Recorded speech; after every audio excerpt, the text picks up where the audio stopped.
Welcome on Easy Learning. Now I am going to explain the poem My Grandmother's Horse. And before explaining the poem, I will explain some difficult words related to this poem, because after explaining those words, you would have the better understanding of the complete poem. The first word is peer. It is a verb. ये एक verb है. P-E-R peer होते हैं. इसको peer मत read करना आप लोग. Peer. P-E-R peer.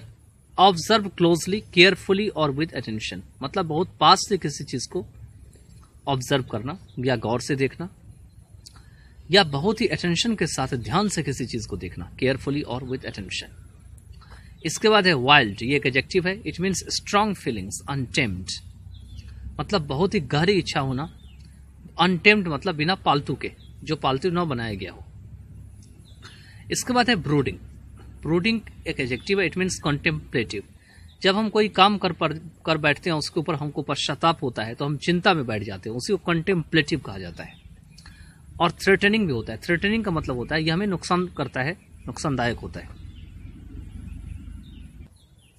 डिस्पेयर है. ये एक नाउन है. It is a noun. It means anguish, hopelessness मतलब तकलीफ, और होपलेसनेस मतलब जब हौसला हमारा खत्म हो जाता है, जब हम बिल्कुल निराशा अवस्था में पहुंच जाते हैं, तो उसको होपलेसनेस कही जाती है.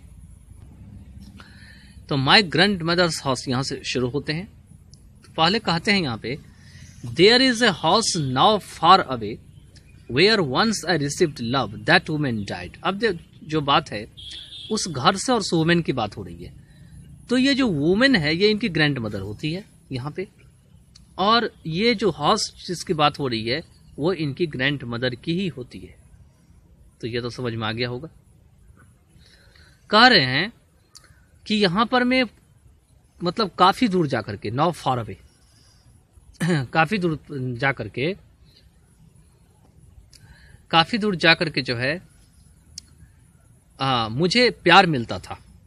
कहां प्यार मिलता था? तो एक घर में मिलता था, क्योंकि वहां एक घर है काफी दूर जाकर के. There is a house now far away where once I received love. जहां पे कभी किसी समय मुझे लव मिला करता था, लेकिन जिस वुमेन से मुझे लव मिलता था वो वुमेन अब नहीं रही, उनका डेथ हो चुका है. That women died. अब हाउस के बारे में कह रहे हैं, the house withdrew into silence. और हाउस क्या है? हाउस में बिल्कुल सन्नाटा सा छा गया है. अब बिल्कुल चुप्पी हो गई है. अब उसमें लगता है कुछ कोई नहीं है उसमें. अब उस हाउस में जो है साइलेंस हो गई है, और स्नेक्स मूव्ड. अब जो है उसमें स्नेक्स मूव्ड करने लगे हैं, मतलब जो सांप है वो चलने फिरने लगे हैं. Among books, I was then too young to read and my blood turned cold like the moon. How often I think of going there to peer through blink eyes of windows or just listen to the frozen air.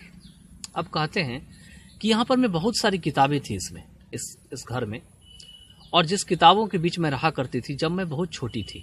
I was then too young. वहां पे मैं पढ़ने के लिए जाया करती थी, लेकिन कहते हैं कि मेरी ब्लड जो है वो मून की तरह जो है ठंडे पड़ जाते हैं. How often I think of going there मतलब कितना बार मैं वहां पे जाने की कोशिश करता हूं. मैं उस विंडो जो घर की है वहां से मैं किसी न किसी तरीके से झांक करके देखने की कोशिश करता हूं.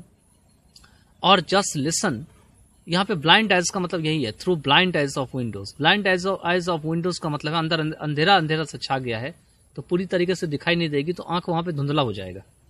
तो वही ब्लाइंड आइज है यहाँ पे. और just listen to the frozen air, और बस मैं जो ठंडी हवा है, फ्रोजन एयर है, उसको सुनने के लिए जाता हूँ, या सुनने के लिए जाना चाहता हूँ, क्योंकि यहाँ पे थिंक की बात कही गई है. How often I think of going there. कहाँ पे देयर मतलब उसी हाउस में जो इनके ग्रैंड मदर की हाउस है. और in wild despair pick an armful of darkness to bring it here to lie behind my bedroom store like a brooding dog. और कहते हैं, और मैं बिल्कुल बुरी तरीके से, वाइल्ड डिस्पेयर मतलब बहुत बुरी तरीके से हताश हो जाती हूँ. Wild despair pick an armful of darkness to bring. और मैं चाहती हूँ कि जो अंधेरापन ही क्यों ना उस घर में है, उसको हम अपने हाथ में भर करके ले आएं अपने जो हमारे पीछे जो बेडरूम्स के डोर हैं उनके पीछे में, किसकी तरह? ब्रूडिंग डॉग्स की तरह, लाइक अ ब्रूडिंग डॉग। जैसे ब्रूडिंग डॉग कोई चीज उठा करके ले आता है, लेकिन लेके तो आता है, लेकिन क्या होता है जब उस चीज में कुछ, उस जो चीज को लाता है ब्रूडिंग डॉग, जब उस चीज में उसको खाने के लिए कुछ नहीं मिलता, ऐसा लगता है गलत चीज को उठा के ले आया है, तो बाद में उसको बहुत पछतावा हो रहा था डॉग को कि ये तो मैंने गलत चीज ले आया है। तो इसलिए यहाँ पे ब्रूडिंग डॉग कहा गया। तो इसी तरीके से कमला दास चाहती है कि भले ही उसको लाने के बाद मुझे पहले जैसा प्लेजर ना मिले, पहले जैसा आनंद ना मिले, लेकिन फिर भी मैं उसको समेट करके लाना चाहती हूं। आगे चेंज हो रहा है, यहां मीनिंग चेंज कर दे रहा है। क्या चेंज कर दे रहा है? You can not believe darling. अब डार्लिंग जो है, ये रीडर रीड करने वाले भी हो सकते हैं और डार्लिंग इनके हस्बैंड भी हो सकते हैं, लेकिन ज्यादातर चांस है कि डार्लिंग इनके हस्बैंड होंगे। तो आप बिलीव नहीं कर सकते हैं मेरे प्रियतम डार्लिंग। कैन यू, या कर सकते हैं, that I lived in such a house and was proud and loved, कि मैं इतना इस तरह के ऐसी हाउस में रहती थी और मैं वहां प्राउड फील कर रही थी। आई लव्ड, और मैं इस घर को इतना ज्यादा लव करती थी। I who have lost my way and beg now at strangers door to receive love at least in small change. कहते हैं लेकिन मैं ही हूं आई, जो कि ये सारा लव मैं खो चुकी हूं, हु हैव लॉस्ट माई वे, और मैं किसी अजनबी के दरवाजे पर चली जाती हूं भीख मांगने के लिए। Beg now at strangers door to receive love, वही लव को लेने के लिए जो लव वो वहां मुझे मिला करता था। एट लीस्ट इन ए स्मॉल चेंज, जिससे कि कुछ तो मेरे अंदर में परिवर्तन हो। एट लीस्ट इन ए स्मॉल चेंज। तो यहाँ कहने का मतलब यह है कि वो घर जो है, वो घर में ग्रैंड मदर इनकी मर चुकी थी, और जो लव इनको जो है चाइल्डहुड में मिलता था, the same love she doesn't get at present, and she is just going to such doors. These doors are strangers' doors, where she is begging that for the love, and we all of know that the love is the natural thing. If you get it in a begging way, then we can't get it in a proper order. This is why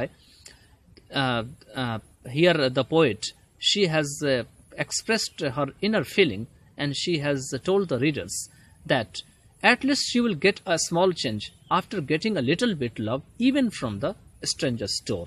And after that, this poem comes to end. Okay, this poem comes to end, and I hope that you'd have a better understanding after going through the reading as well as explaining of the poet and the explanation of the poem after the recitation process.